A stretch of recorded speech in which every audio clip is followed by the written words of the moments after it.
Okay, riders, natikman ko na lahat ng mga rose ball. Lahat ng mga klaseng rose ball na yan. Itong red, itong green, at itong gold. So, ano nga ba ang pinagkakaiba nitong gold doon sa green at doon sa red?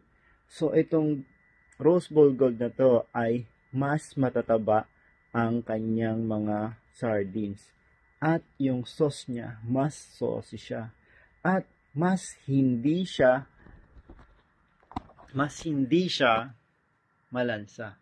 So, although yung mga sardines na green naman and yung red, hindi naman talaga siya malansa. Pero, mas hindi malansa ito. Mas malinamnam ito. Mas masarap ito. Mas mataba, mas malalaki ang mga sardinas nito. Ayun ang rose ball gold. Ayun ang pinagkaiba nila. So, dalawang klase ito. Meron tayong maliit at meron tayong malaki.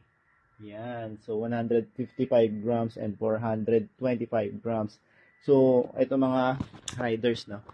Kung gusto nyo makakabili ng mura nito, pwede ninyong orderin ito dito mismo sa YouTube namin.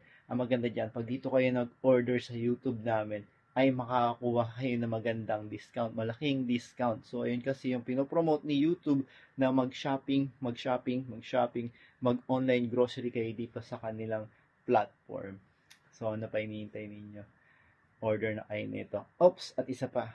Ang maganda dyan, pagkaka-shopping at shopping ninyo, yung mga binili nyo dito sa amin, gawa nyo ng mga food review, gawa nyo ng mga review yung mga yan. Then, once na nagawa nyo ng review, pwede kayong mag-earn, pwede kayong kumita. Paano gagawin niyo? I-affiliate nyo lang din yan dito sa amin. Diba? So, nasarapan na kayo, nabusog na kayo, pwede pa kayong kumita. Ano pa hinihintay ninyo? Check out nyo na, and I'm bounce out.